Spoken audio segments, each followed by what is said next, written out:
Greetings, system failure listeners. Nate here, Brian over there, and returning our erstwhile friend, the artist formerly known as Chris the Libertarian. How are you today, Chris? I am well, folks. Thank you. Thanks, gents. Nate, Brian, thank you to your dear listener out there. We just spent a few moments dancing around that contrived introduction. At some point, I'll chirp away about why I can't identify as a libertarian anymore. But What? Leaving behind the comfy, the warm hearthside, familiar confines of libertarianism and heading out in a different philosophical direction, are you? evolving as a modern man, recognizing that libertarianism is a product of older ways of thinking that doesn't fit modern human needs. Interesting. What do you think? Are we sailing into this right now? We diving in, and the zin's already in my lip. I'm ready to go. Well, I mean, what political philosophy are you steering towards? Boy, that is a good question, and I'm really regretting being asked that with a microphone in front of my face because I don't know. The things about libertarianism that I liked and that I still like are, setting aside the economic bullshit because I think that's usually a facade for something else.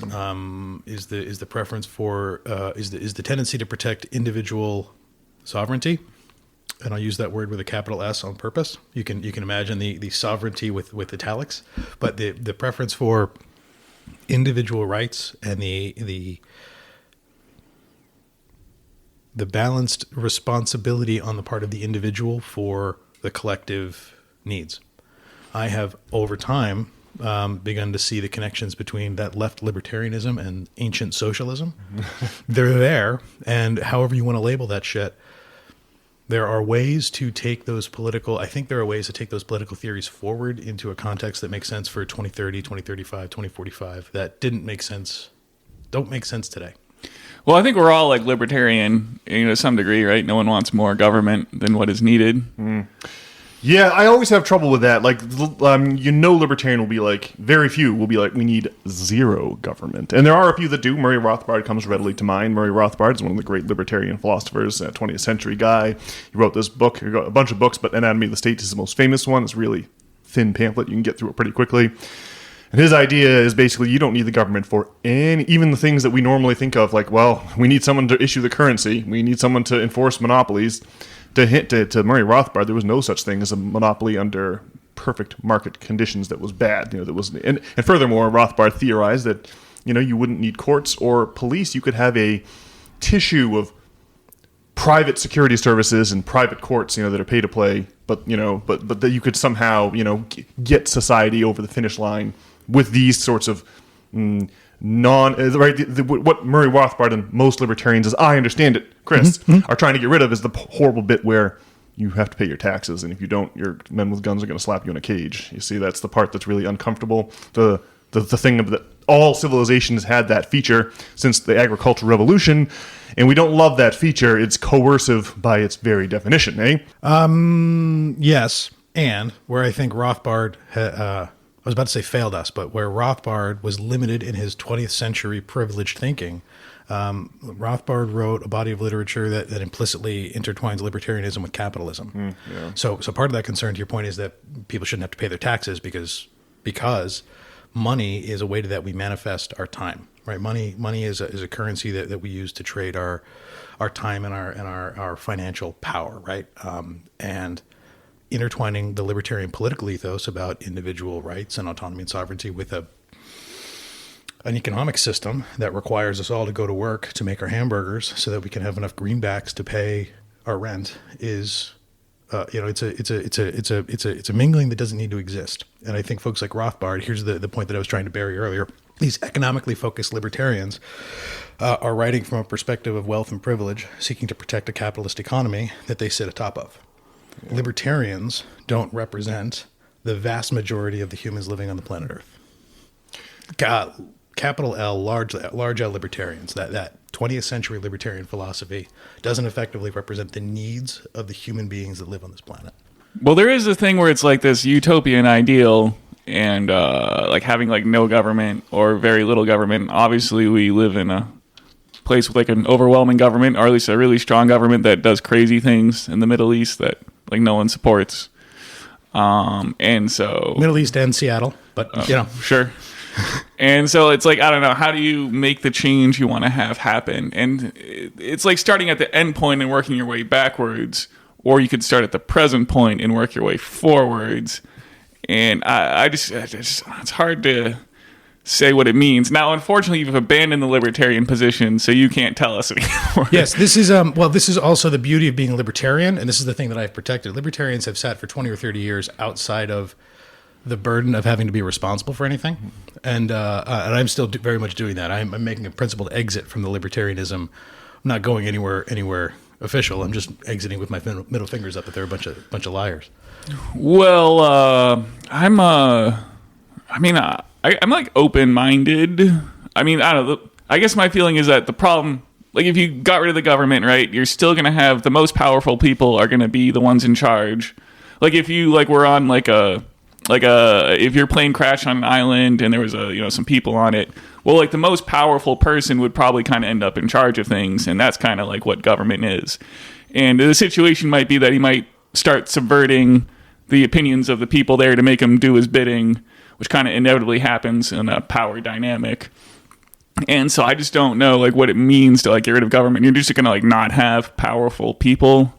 It's confusing to me. Well, so this is this is confusing to me, and it's why libertarianism doesn't make sense, because humans need organizing systems, right? We need at the very minimum we need a court system to settle disputes between people of equal like power and authority, right? So this libertarian ideal of eliminating government, I think, is part of this 20th century thinking. That idea was created by a bunch of white guys sitting around pontificating about how to protect their position of wealth and power in the 20th century. Well, people get enraptured with their utopian philosophy, and I think that's just kind of what happens. Mm-hmm. Yeah. So there's libertarianism, at least the libertarian movement as I have recognized it today in 2025, often hitches its wagon to the Austrian School of Economics. We remember the Austrian School from the late part of the 1800s.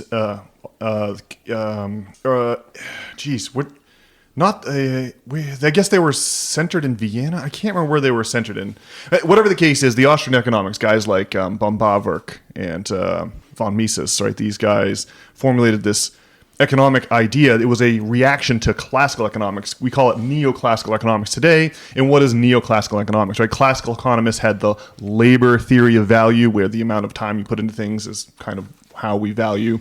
But the Austrian school rejected that labor theory of value of the capitalists, your John Stuart Mills, your David Ricardo's, your Adam Smith, these guys, the classical economics, the classical economists. They had this idea of the labor theory of value, and they also had this idea that, well, you got to understand that, like, Adam Smith is watching this revolution, the Industrial Revolution, against the feudalism, which was the Middle Ages was the backdrop to the Renaissance and the Reformation and the Scientific Revolution and finally the Industrial Revolution. And he was watching backsliding. He was watching landlords help themselves to the profits of the factory owners. The people that owned all the land, because couple generations before, their ancestors had clubbed some heads during the Middle Ages, and these people got to raise the rent to whatever they wanted. And ultimately, the factory owners, the entrepreneurs who were setting up the factories of England that epitomized the Industrial Revolution, well, these guys had to pay whatever. Ultimately, they had to pay enough wages to their workers to cover the rents of to cover the rents of their workers, because obviously unhoused workers can never really be reliable workers. So ultimately, whenever the landlords jacked up their rents, the old feudal landlords jacked up their rents, the capitalists had to raise their wages and lose out on profits. So that's what I mean when I say that the old feudal landholding class, the property class, could just help themselves to the profits of the capitalists, no matter how big they built their factories or how efficient they made the production process. This was a market failure, an externality, whatever economic word you want to use. And so the classical economists, Ricardo, Mill, and Adam Smith, proposed monster taxes on the property class. Now, this has always been this point of confusion and propaganda. The monster taxes are supposed to go to the people who make their living on property. The high earners, doctors, lawyers, people who are really productive, people who set up factories, well, those people need to be paid. The idea would be to not tax the working, actual people who provide actual goods and services, bringing those to the economy. Right? Those people we do not want to tax. We don't want to punish that activity. We want to encourage that. If anything, that should be subsidized versus taxed. But the property class, we hammer them with taxes to motivate them to sell their assets in good time, driving down rent prices and thus making, the production apparatus much more efficient. And the other thing that the other thing you can do with that tax money, besides just conveniently taking it off the rich to bring down rents, is use it to supply things like housing and healthcare, using economies of scale to provide this overhead very, very cheaply to workers, so that workers could afford to work for bare bones wages, thus making it much easier to create a profitable enterprise. It's hard to create an enterprise that generates more money than it pays out, that is profitable. In other words, easy to create an organization that loses money and hemorrhages cash. That's no problem. Any of us can do that. But the opposite, well, it's a tall order. And so this was the thinking of the economists of the late 1700s. Well, by the late 1800s, you had this reaction to that, the Austrian school, which sought to say, well, no, we don't value things by, the amount of labor put into them. We value them, it's called marginal value theory. I think I have that right. The point is, if you're dying of thirst in the desert, you're going to value that glass of water with all the money you have. But if you're already full of water and it's raining, you're not going to value a glass of water very much. And even more to the point, when you go to the grocery store, you might value the first apple you buy at X, but you might value the 10th apple you buy at a much lower value than X because you have enough apples. You can't possibly eat them all. So the point is that price is really subjective. Essentially, the Austrian school obliterates this distinction between price and value. So you can never be ripped off. It's a very convenient rationale for the working class. It reminds me of when St. Augustine redefined the debt forgiveness of Jesus to be about forgiveness for your personal moral failings, right? This is a revision of Christianity that is so convenient for the Roman ruling class and shocking no one. This is the version of Christianity, Nicene Christianity, the Roman ruling class seizes upon, and forget the debt forgiveness program commanded by Jesus. We don't want that.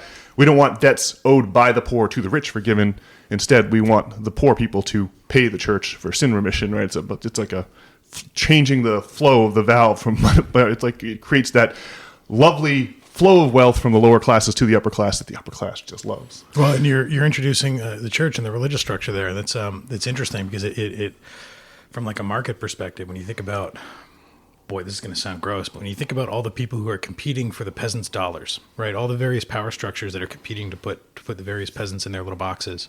You've got a man from the church who's handing out his basket for a tithe. You've got the tax collector from your elected representative or your local strongman. Whatever mechanism put them in place. There's a government man from the government collecting taxes. There may very likely be local institutions at a more local level, like depending on where people live in their communities, say an HOA, or maybe the protection they pay to another local strongman because their government strongman can't fully protect them. Your thought there about the church, in my mind, really really brings into focus how predatory those systems are. That's not how the church started. It started out as a revolt. Legendary historian Will Durant calls it the communism of the apostles, so discovered during the Middle Ages when people started trading translations of the Bible in languages they could actually understand. The Latin version of the Bible, no one but the clergy could understand. Excuse me.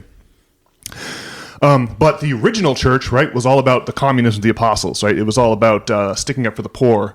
It was about, it is easier for a camel to pass through the eye of a pin than for a rich man to enter into the kingdom of heaven, right? This is the Jesus who's flipping the tables of the moneylenders in the Second Temple of Solomon, the man who was very sympathetic to the poor and not at all sympathetic to the rich, right? It was Christianity, in other words, was a reaction to the cruel economic hierarchy of the Roman Empire at the time, which of course was an ethical disaster in pretty much every way that something can be an ethical disaster.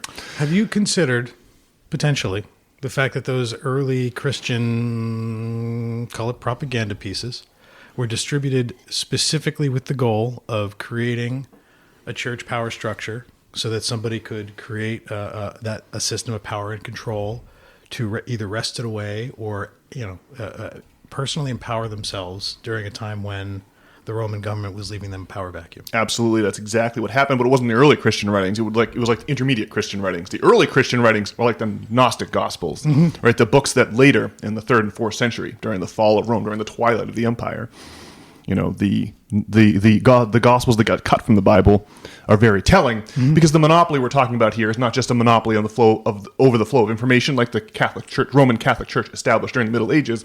The monopoly here is over the Eucharist, the way that you meet with God, right? Because Christianity arises from the mystery religions of Greece and Rome, and before, where you go to you go somewhere and you ingest a psychedelic substance and you feel that you've become one with a god, and you think of yourself as having been saved or having achieved immortality as a result of that. Yeah. I'll remind your listeners that I am Catholic, and having just been to a Catholic mass, there is a very performative moment where people sit in a room and they watch. If you're not Catholic, this is amazing. They believe they are watching a miraculous moment of transubstantiation, where a cracker and a goblet of wine are turned into the body and the blood of Christ. Well, it's a miracle. It used to be that it was the wine of Dionysus, and the grain of the grain goddess Demeter, infested as it was with ergot. You don't climatex. say. Yeah. You're saying that Christians might have borrowed this from somebody? Christianity is like all schools of thought, is a continuation of existing, and so the perversion of Christianity that you're talking about, the making Christianity as something that was economically convenient for the ruling class, as opposed to something that was economically inconvenient for the ruling class, is just what happened with the 1890s and the Austrian school, right? Because when you obliterate the distinction between price and value, you can never say that someone has gotten ripped off objectively. Because a man dying of thirst in the desert will pay every dollar in his wallet for a bottle of water. And all it takes is some innovative capitalist to figure out an inexpensive way to get him that bottle of water at a price that is not theirs to control, because the market says they can charge whatever they like. Well, if we're going to use marginal utility or marginal value theory to try to leverage a critique of, right, the idea here is like, well, since there is no distinction between price and value, the Marxists cannot be correct that your employer is ripping you off, right? It cannot be that your employer is reselling your labor for more than they're paying you for said labor and taking a cut as the middleman, right? That we're going to demolish that way of thinking, right? This is what Marx would write about in his books, except for he had just borrowed this from the folks who were writing about, like Adam Smith 50 years before. That's where he gets the labor. He doesn't have this marginal, but you can really see the issue with exploitative conditions under the capitalist system is not that it's bad by dearth of being an exploitation. It's a disaster, a countdown clock to the private ownership over the means of production is a disaster when you introduce technology, because technology will obviate so many workers eventually, right? That they will not be able to negotiate enough wages to buy the goods and services on offer, right? So the disaster is not, it's bad that workers can't negotiate enough wages. The problem is you will have a failure of the system when workers cannot buy all of the stuff that's being produced. Like you'll have a crisis of overproduction, as Marx would have called it. And that was really Marx's prophecy. He looked at the early capitalists, the classical economists, and said, oh, not even hammering the rich with taxes is going to save this system, because once we have enough technology, they're not going to need workers at all, and you'll just have private employers blindly and self-servingly laying off their own employees to pad their profit numbers until no one can afford to buy the products anymore. And at that point, you'll have the Ragnarok of the capitalist system. And indeed, we were talking about it last week on the pod. The list of companies announcing AI layoffs is really getting concerning. I mean, it is happening now. And so that's the real critique. And so the Austrian school, like they wanted to be critical of the hammering the propertied class with taxes, right? And so by obliterating value and price, they obliterated this concept of unearned income about which the early capitalists were obsessed, right? They called them rentiers, the landlords, the people who make their money by owning assets instead of providing some goods and services. You have to be really careful how many free riders you allow in your system. Right? You cannot, we all want, no one wants children going down the mine shaft for 12 hours a day, or the elderly, right? We do want some ability for the system to tolerate free riders, but you can get a critical mass of free riders. And in this case, it's not the welfare queens who are the free ride. It is the propertied class. Right? There is no limitation how much wealth they can accumulate. They're not making money by punching a clock every day. So they can just stack up assets till the end of time. And you can see when the propertied class has too much money, what do they do with their money?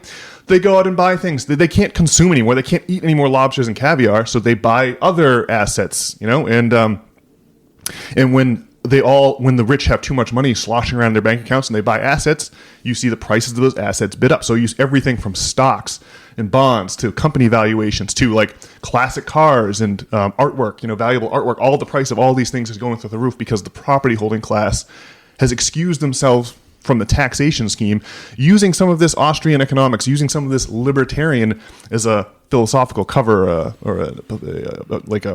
using it as like a justification, right, to excuse themselves from taxes. May I and you with one more brutal anti-capitalist analogy? The phenomenon of private yachts, as cool as boating is as a hobby, is in my mind the worst expression of what you're saying. Is that this idea of someone having so much cash sitting around, right? So much wealth that they need to park it somewhere, so they buy a boat that is an ecological disaster, that is further externalizing their environmental cost, right? The massive environmental cost of a person with wealth buying a yacht that they crew and they fuel and they maintain to sit in some water that they see twice a year is horrifying. That asset is not then useful. Like, you could argue that it creates a couple of jobs because somebody needs to go and swab the decks and make the martinis, but it's even our market systems understand that those assets are toxic. They are rapidly deprecating assets. They are toys, and it's a shocking way to see wealth consolidated. Like when I think about, like the comment earlier, right? Money is an expression of human time and effort.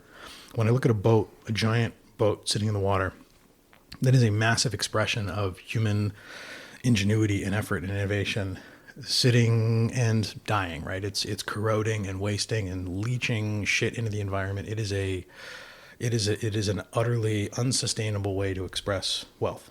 My name is Ozymandias, King of Kings. Look on my works, ye mighty, and despair. That's what you're saying. It gives me the vibes. The old Percy Shelley poem about Ramses the Great and his statue in the desert. Most assuredly.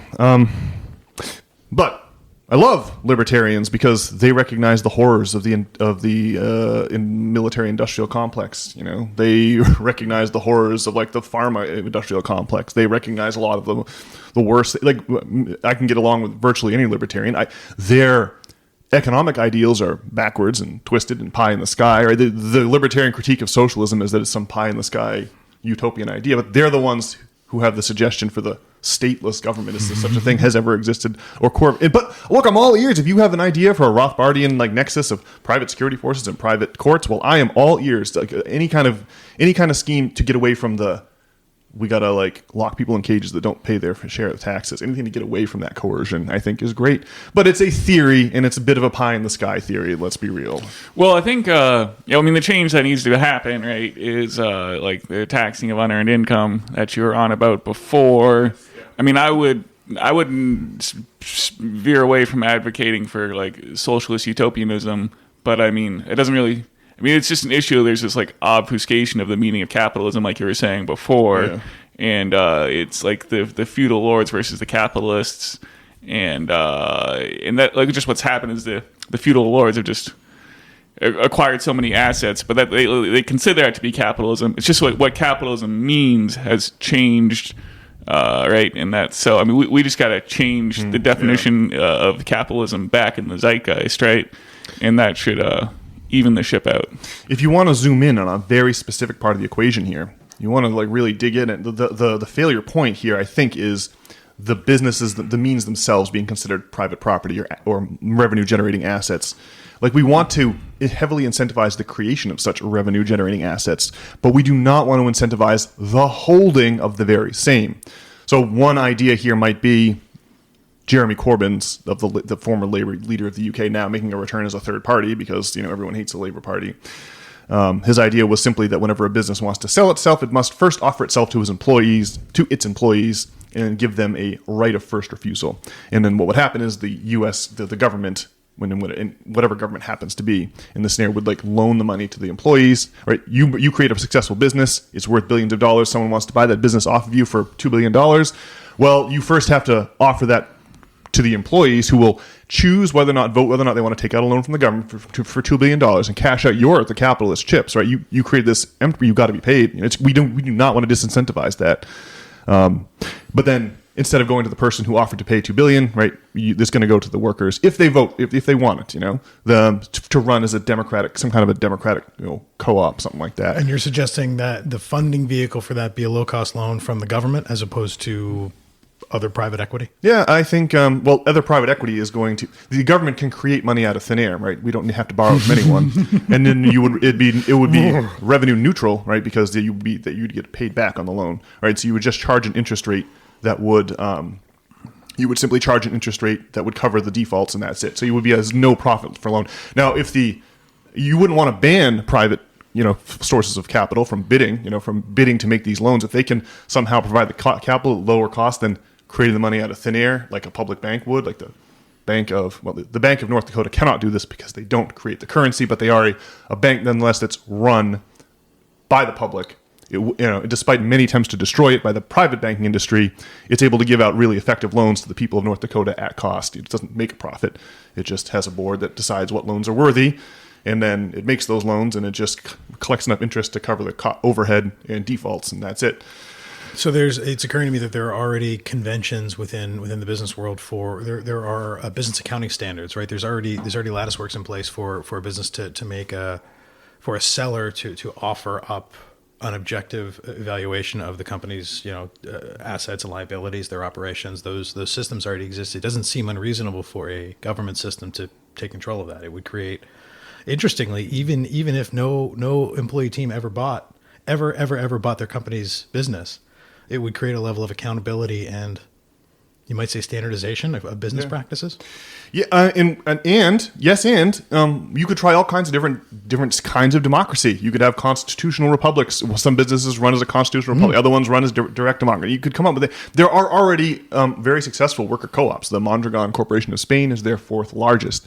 Virtually the entire Emilia-Romagna region of Italy, where Bologna is located, is all the farms and stuff are all run on a worker co-op basis. So the model, there are already successful models you could either copy, or you could strike out on your own and try to set up your own, new and whatever ideas are the best ones, are the ones that are going to win out in this competition, this Darwinian competition between different schemes and structures. And then you would have your businesses at the lower level, owners are usually indispensable to the business. Right? They're rolling up their sleeves alongside they're the only things making the thing run. The employees just go home at 5 o'clock and don't really care. So we want to harness those business owners who roll up their sleeves at the newer, at smaller enterprises. But before they matriculate into international conglomerates who are sociological in their operations and are run by people who send boards of directors to proxy meetings, have no idea how the factory works, never set foot on the floor, only care about shuffling down the driveway at the beginning of the month to collect their paycheck from their mailbox and then shuffling back up. That's their contribution, right? The free riders, right? The property class. Those are the people we got to cut out of the equation, and the scheme would do that. Yeah, well, the people are like a moose covered in bloated ticks, trying to survive in the wilderness, and the rentier class would be the bloated ticks. Yeah, that's exactly right. They're like parasites, and this is Dr. Michael Hudson's observation, but all good parasites have a mechanism where they numb the host, so the host doesn't realize they're there. I'm thinking about, there's that one parasite that's a worm that goes into a fish's mouth and dissolves the fish's tongue and replaces the tongue with the fish having no idea that it's feeding a parasite with a fake alien tongue in its head now and not its old real tongue. Yeah, the fish has no idea.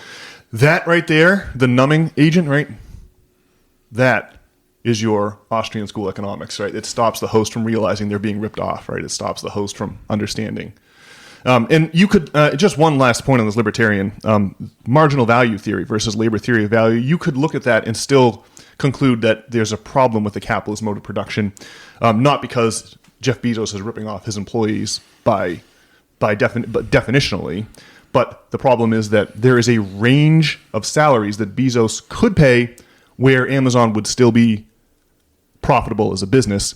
He's looking to create market conditions in the labor market, right, where labor is bought and sold, that, to get that price as low as possible, he has to pay for labor, right? And then the issue there, if he's allowed to do it too much, if he's allowed to be too successful, he will eliminate the money his workers have to buy other capitalist products, goods, and services, right? And so will everyone else be doing, every other capitalist will be doing that simultaneously, and we already have seen this, right? It was like the way we've dealt with the problem of workers not having enough money to buy the products that they produce is by giving everyone a credit card, everyone going to, essentially, we borrow money from the wealthy to buy their products off of them at interest. But that's a solution that has a horizon. It's not sustainable. I'm observing. It's interesting that you picked on Jeff Bezos as your example of someone who has the incentive to manipulate market conditions. One of his direct competitors, one of his closest peers, if you will, was just given more or less unprecedented access to the entire United States government information systems for months and months and months. This you're referencing Palantir here? I'm referencing Elon Musk and his brief association through Doge with the U.S. federal government and the amazing conflict of interest that a titan of industry has when they assume, especially unelected government duties. This space where we are. If we're in a world where our government and our businesses are operating separately, people who sit on that fence, I was about to use the word cannot be tolerated. I don't want to make that sound like it's any sort of a threat or call for anything, but a person who is fluidly moving between unofficial roles of government and driving international business interests that are not related to the U.S. interests certainly creates chaos and a measure of distrust. Well, I think Elon Musk is an interesting character. I think that Twitter is quite a bit better after he bought it. And it's like there's freer speech in any case, but obviously it still has its own problems.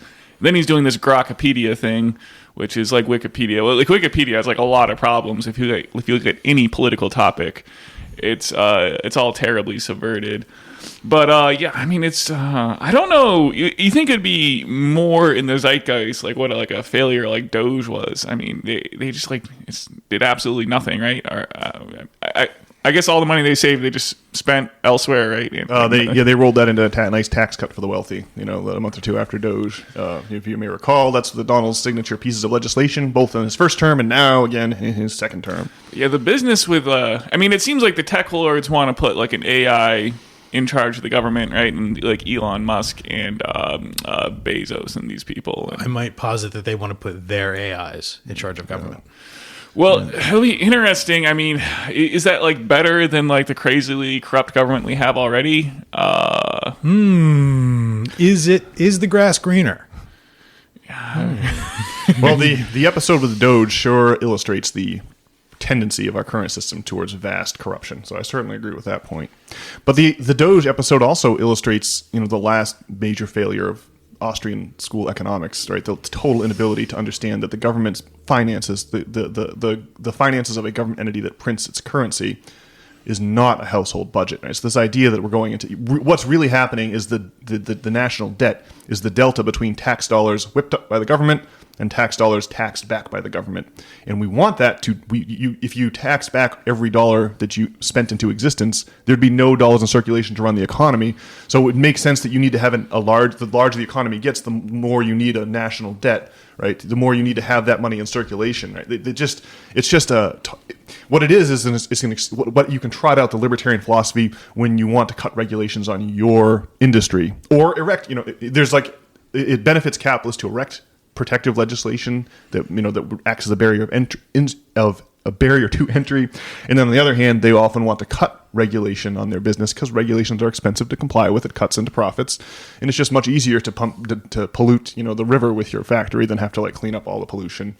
And so libertarianism is great for advocating tax cuts for the wealthy, and it's great for removing burdensome regulations or what they perceive as burdensome regulations on their businesses. So this is why oxygen gets blown on the hot coals of libertarianism, because it serves these goals, these ends of the ruling elite, the moneyed class, the property class. But then of course the property class is so dully incompetent that they constantly need bailouts. That's the thing about laissez-faire capitalists. Every time someone gets it in their head that they want to advocate for laissez-faire capitalism, there's some ridiculous market crash or some ridiculous bailout that needs to happen, and they just have to go away with their tail between their legs. And that's kind of where Austrian economics is, why it's not been where hot coals are constantly blown on Austrian economics to make excuses for deregulation and for tax relief for the wealthy. Right, it's constantly discredited by episodes like 2008. Well, and discredited, yes, but also I would hope your listeners would take that as evidence of the ancientness of those political philosophies, those political economic philosophies. So we're here talking about schools of thought from 100, 200, 300 years ago that people are still using as operating philosophies in 2025. My beef with libertarianism is probably that it is too conservative in that classical sense, that the libertarian political body is achingly slow to recognize the changing conditions of reality. You have a good example of that? Like, what do you think? Like, what does anything rush to, like to is 2008 an obvious example of that, where you have the deregulation of the financial markets during the Clinton era, and it takes less than a decade to explode in all of our faces. That's how I see it, right there.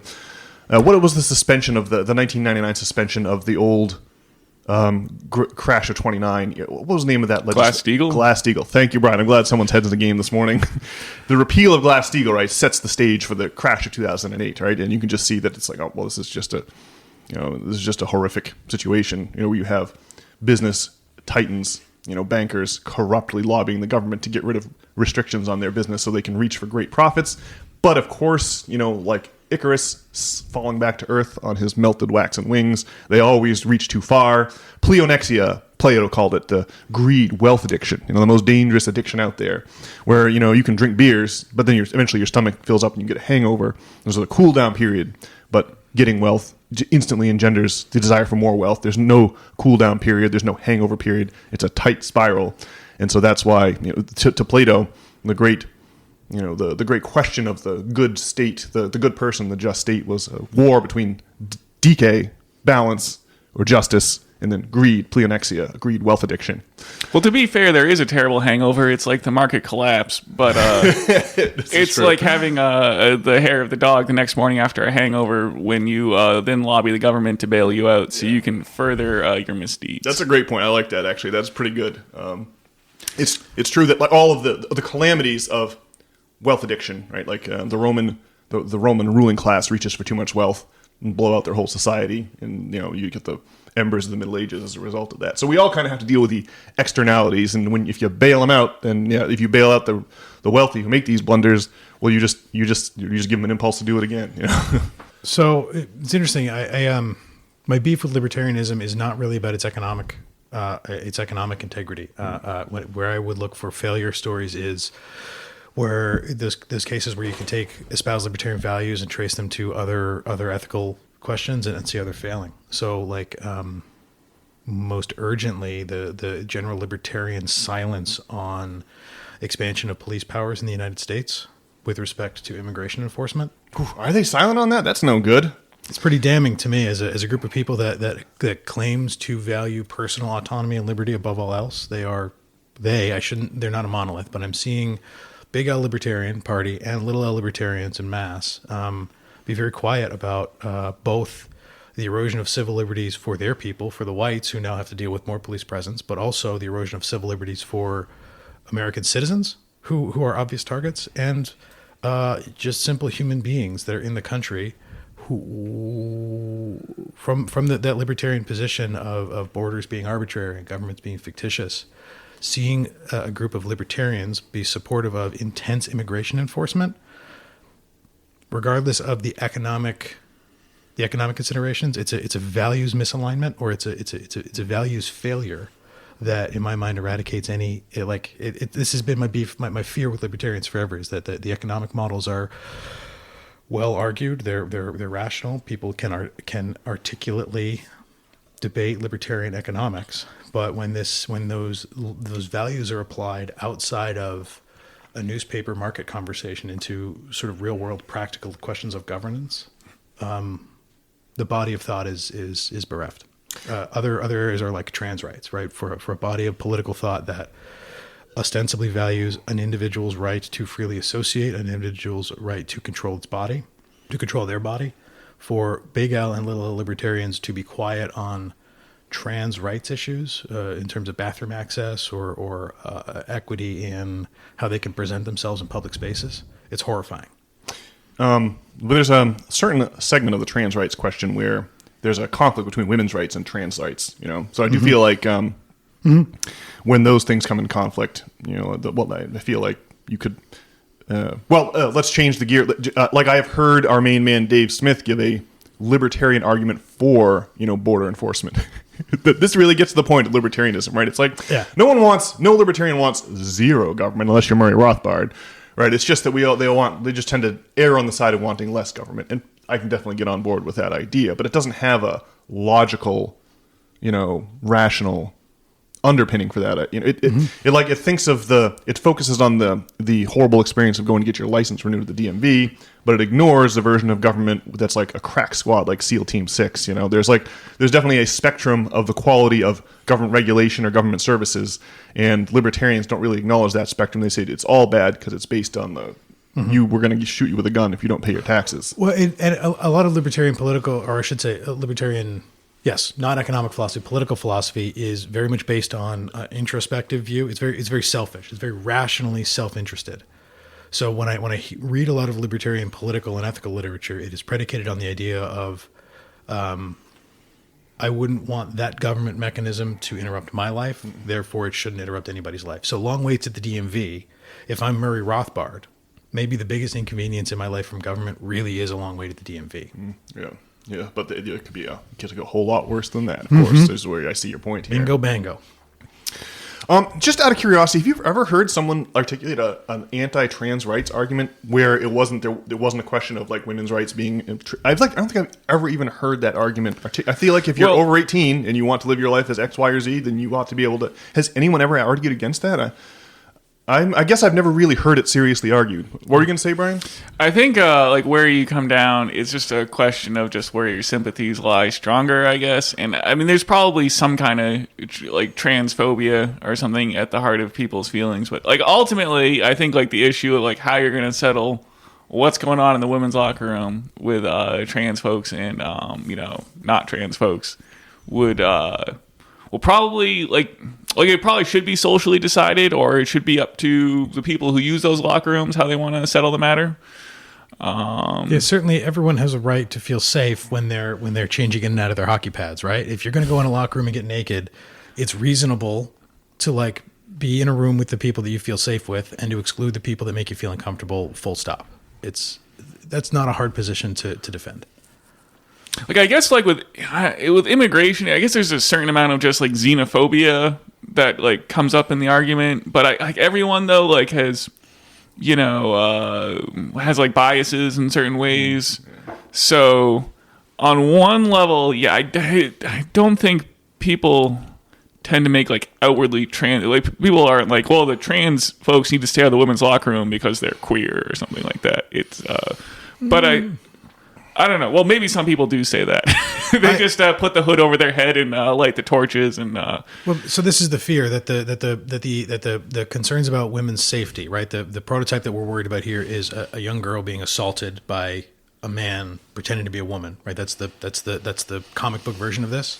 Well, that's happened and demonstrably happened, and yes. There's a whole list of incidents that they make national news because they're deliciously divisive. Yeah. And I've sort of lost the thread already, but well, it's just like whether like there's like some genuine political dispute, and then to some degree it's tainted by people's xenophobia or transphobia. Having been, you guys may not spend a lot of time praying with Christians. Just to pick one small-minded group of people, there is certainly there's a believed biblical preference for two genders and for everybody to just take the body that God gave them. And how that manifests, what I worry about is how I'm seeing that manifest in our political discourse is everybody is pretending to be worried about women. That is often, I think, disingenuous coming from that community. Yeah, well, there's the classic debate tactic is like the moat and Bailey, where you want to be out in the moat like the fields, even though it sounds like the moat is the river thing, but it's spelled differently. But you want to be out in the fields, but when you're under attack, you retreat to the tower. And then you argue differently. Mm-hmm. So, I mean, that is just like a foible of human nature, unfortunately. Yeah. But yeah, I mean, it is tricky because, like, you deal with this crazy, like, existential angst being a teenager and being peddled the solution of, like, chopping off your balls. That does seem like not necessarily a great solution. Although, on the other hand, for some people, this really seems to work. This is like just the thing. So it's an interesting conundrum. I think fathers of little girls are not. I don't think it's that they read it in the Old Testament. I think it's that they are deadly serious about protecting the little girl, about children's rights and women's rights being more important to them than trans rights. I think they've got a solid point. I mean, I think that if you have a 4-year-old girl, 5-year-old girl, 6-year-old girl, you wanted to play softball or whatever, I mean, this is going to be a front and center issue for you, I think. And it's how could one do anything different? We have a behavioral and a biological and an evolutionary imperative to protect children. It is part of our human condition to protect children. Well, I was watching something about this and something on YouTube or something. This was like favorable for the trans side of things, but someone's like trans daughter, I guess, like wanted to play on the girls' softball team. And this person was the backup catcher. They were not athletic, and they were effeminate as could be. And apparently, the other girls on the team, welcome this person on the team. And so, if that's the case, by all means, if the other people are happy, I guess it's on a case. It's hard to make sweeping generalizations because in some situations it's crazy though. Sometimes you just got some dude. I don't know, the Leah Thomas situation seems crazy, the swimmer guy. He was just a crazily masculine looking dude on the women's team. I do think you have to be insulated from sports to some degree to not be able to see the direct conflict this has with women's rights and children's rights. I remember the JV soccer lads, they had us back in our Hebron Academy high school days, they had us play the varsity women's team. And they thought, well, since we're the JV squad and they're the varsity squad, we'll get some competition here. And it wasn't close. We crushed it. We could score at will, even though just because we were bigger and faster. Each one of our strides covered more ground. Our hip geometry was better suited to kicking the ball and deking around our opponents. They quickly ended the game and never spoke of it again. We never had anything like that happen again because it was just a total demolition. There is a vast difference in athletic capabilities between men's frames and women's frames, and it all comes down to how much testosterone your body's been exposed to during puberty, right? And there's just no getting around these biological realities. Well, even though it's the boys' JV team, though, it's not there's crazily effeminate dudes, though. It might be a different situation. I mean, some dudes are just crazily effeminate. And that's just the way of it. We don't all get the same testosterone drip. That is for sure. Well, I think it's also worthwhile not to view sexuality as a spectrum with two endpoints, with everybody falling somewhere in the middle of that, right? To say that a dude is feminine, here's my radical observation and zero judgment. It implies to me that you are thinking about gender as a slider with an M on one end and an F on the other end. That is how I'm thinking about it. Yeah. So enlighten me. Well, I don't know. I think the world's more complicated than that. It just comes full. Maybe it's just a full circle or something. It's whatever the fuck it wants to be. Right. Well, here's more radical personal share. You're talking to a guy who is discovering that I really enjoy the polyamorous lifestyle for a bunch of reasons. So one of the things that I'm observing personally, and of one, is that how individual people's sexuality and sexual identity manifests is complicated and very personal. Well, I should think so. Yeah. Yes. Makes sense. Yeah. I don't mean to that was a heavy overshare to land at a very simple point, but I think especially in a teenage locker room where people are experimenting and discovering, it is a more complicated space than simply putting the boys and the girls together. So for example, one of the questions that I might probe with you if we had ample time is, what if there were a world where players, regardless of their gender, were sorted into skill-based or physique-based leagues? Right? I could see that possibly being a solution. It may not be worth the effort and the hassle, right? The investment of time and energy. But it's splitting the sports into genders is a proxy for that. That's what we're trying to do by splitting the sports into genders. It's a simple and clean way. Yeah. It's good. In 99.9% of cases, it'll work perfectly fine. If you had to pick one way to make a rule to split everybody into two groups, gender is a way to do it. So I actually think that gender, there's the Kinsey model of the slider, the gender constructs being on some kind of a slider or continuum. And I can see where you can mix your cup on your left hand and your cup on your right hand and make some kind of a customized concoction. But I do think that the two gender poles are actually distinct archetypes that exist intact in all of our subconscious. Right? I think that the male archetype and the female archetype are come to us after generations, eons of Darwinian competition in the wild, right? The appendages of your body, right? Your intestines, your kidneys, your liver, your lungs, your brain, your hands, your feet, all of these things are shaped and molded by eons of Darwinian competition, and the most successful models get greater representation in each successive gene pools, if that makes sense. Yeah. Yes. Yeah.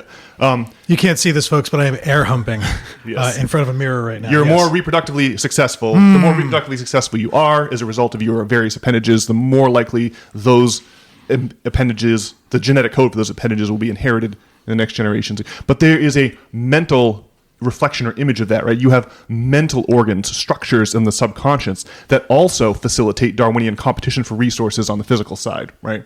And so the Darwinian competitions for resources on the physical side gives rise to these archetypes. The Greeks called them gods or ideals, And in the old days, you really would, it would be one city's god would fight against another city's god. Their way of being, their instruction manual, their characterization of certain morals or values, let's say values, and the subjugation of other values according to the particular blend of their philosophy. And then when you took over the other city, you would take their god with you as a literal captive. You take it back to your city, put it in the town square, and be like, hell yeah, we conquered your god, right? Literally, competition between ideas or archetypical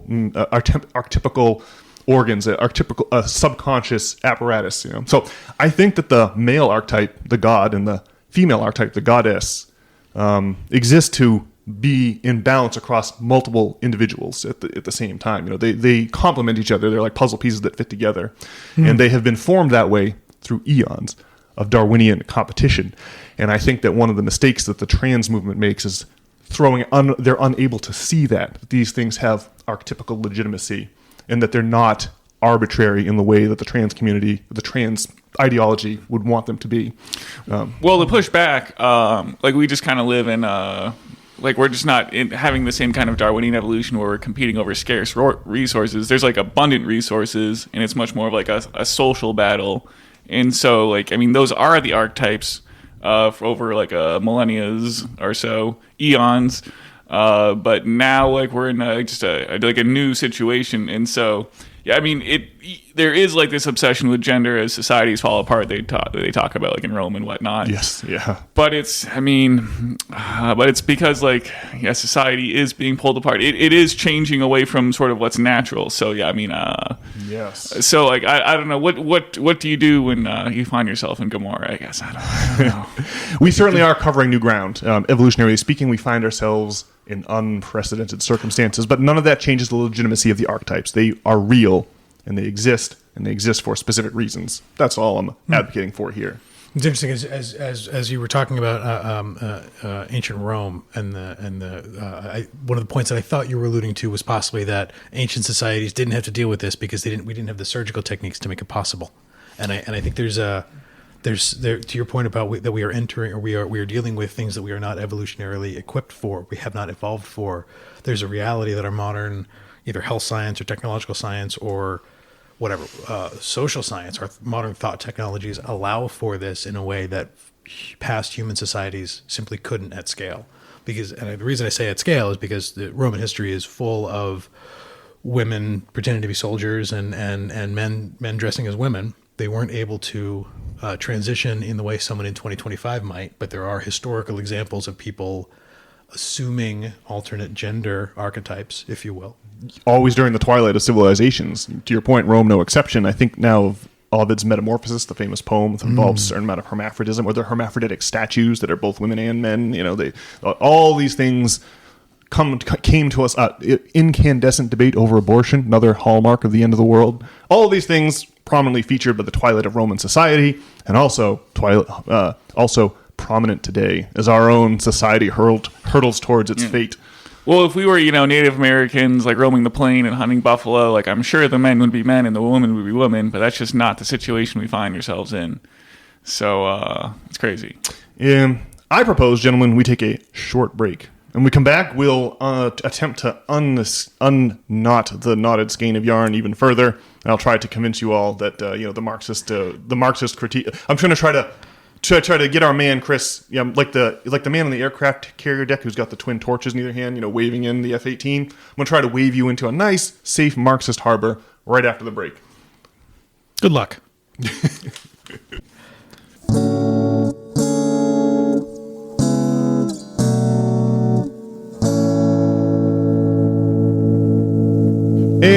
back. All right, so we've been kicking the tires on libertarianism. Chris, you have expressed that you would like to, pack up to unfurl your sails and turn your rudder to the safe harbor of libertarianism and ne'er return.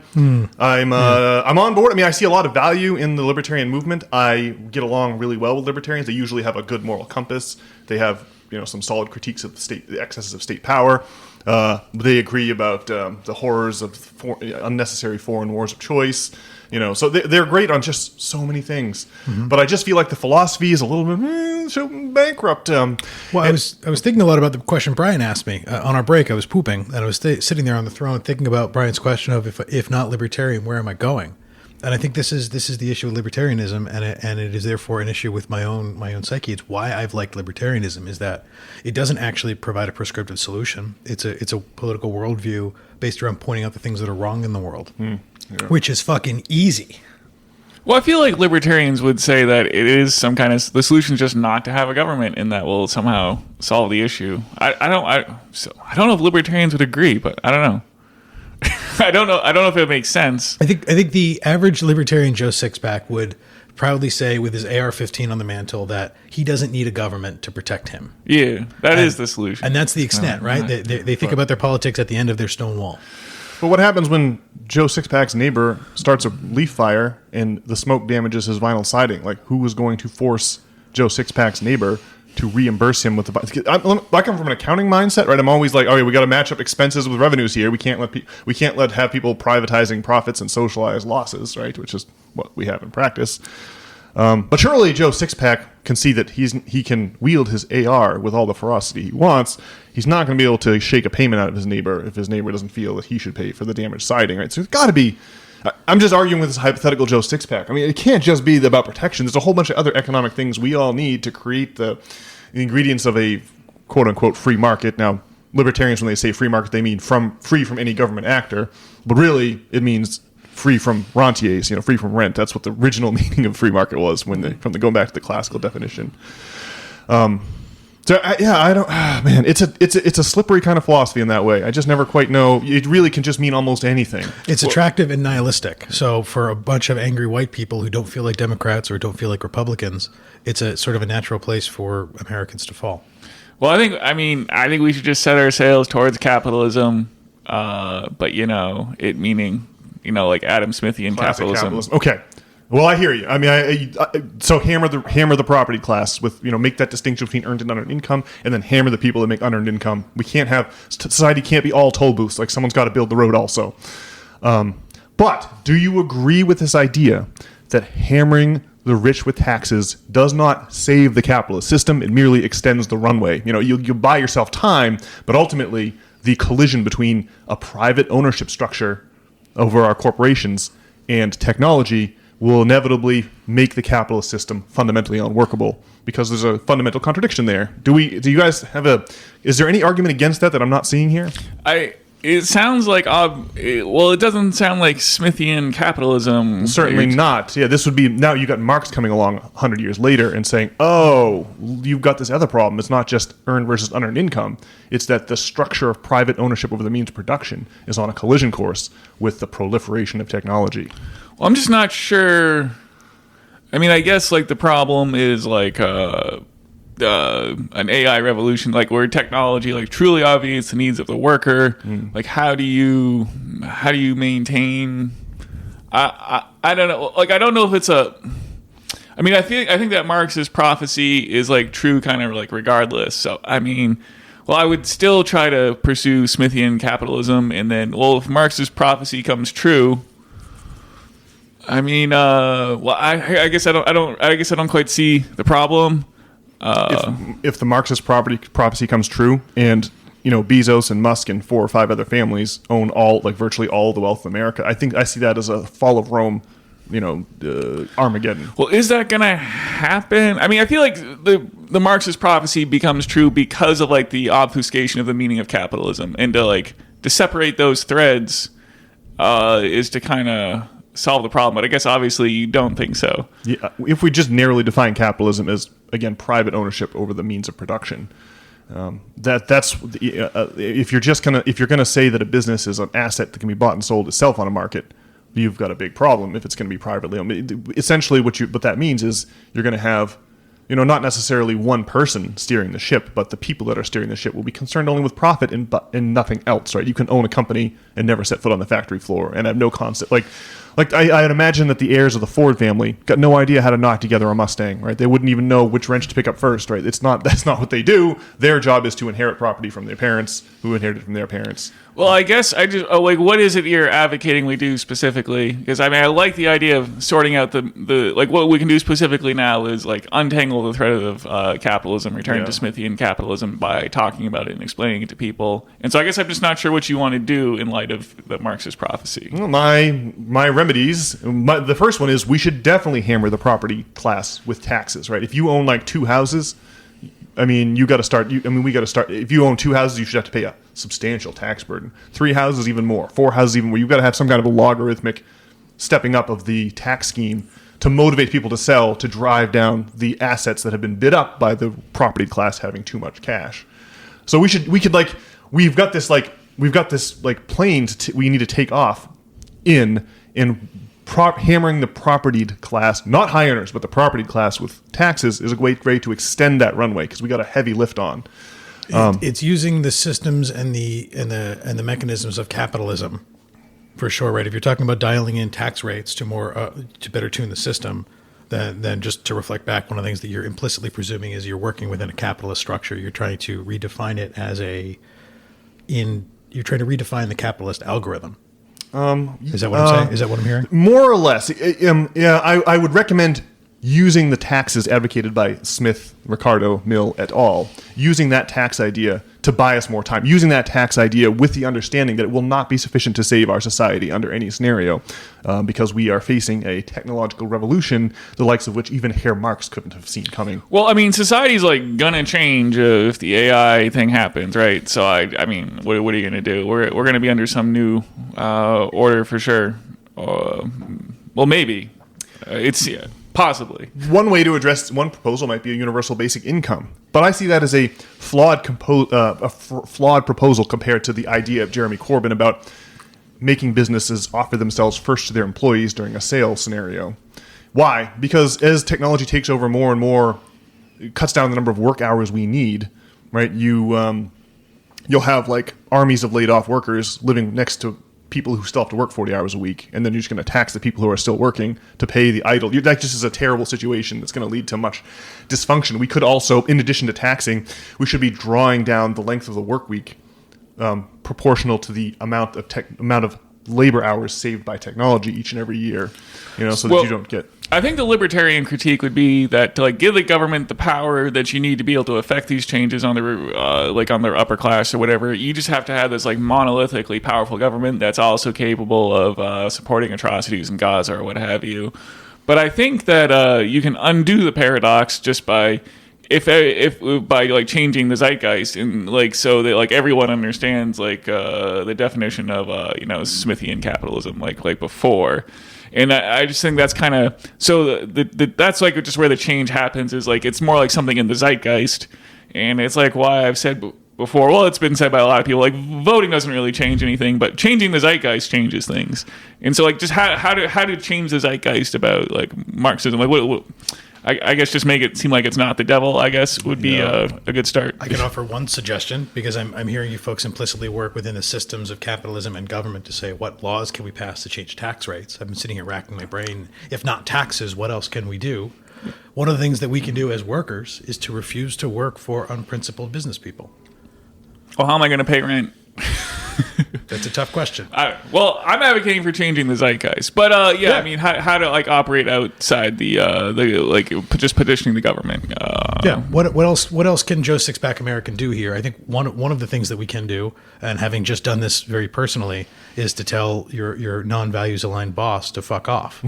Right? When you are a worker who is working for a business that is doing harm in the world and you choose to continue working there, I think workers become then complicit in the actions of that organization. And to your question, it's hard to pay rent on principles and values. But if we are changing a zeitgeist, that is a thing that we can do. Those of us who have the privilege and the capacity to do that can refuse to work against our own values? Well, I think that like embracing Smithian capitalism is like a much better idea than 99%ism.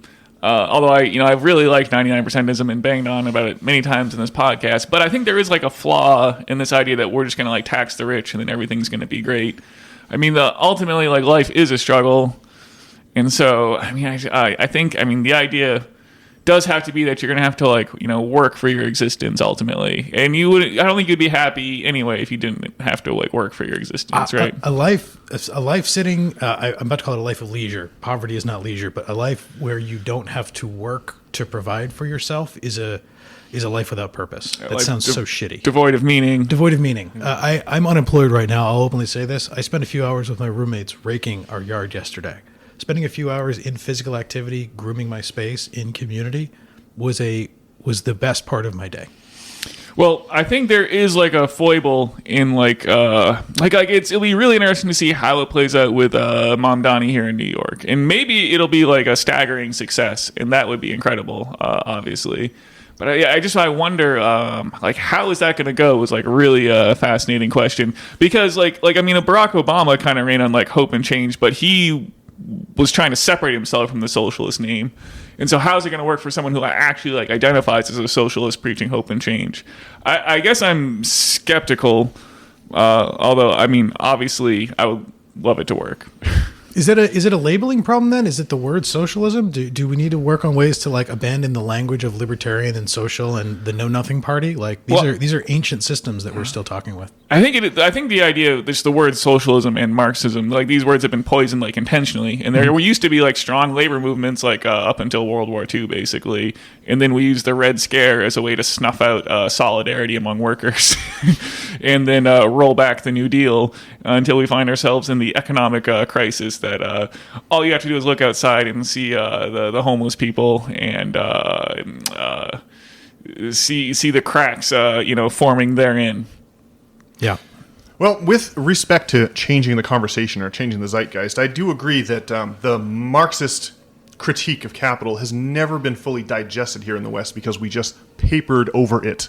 And rather than actually grappling with these arguments, we just pretended they didn't exist and buried our head in the sand. So what I would really suggest, what I want to convince all of our listeners and our erstwhile formerly libertarian friend here, is like just the conversation has been stunted in this space. We have never actually had it, and so I do think that if you agree with the concept that the interplay between private ownership over the means of production and the proliferation of technology, if these two things, if you do agree that there's just no way a system of private ownership can survive that much automation, then I think we have to agree that the Marxist critique is valid.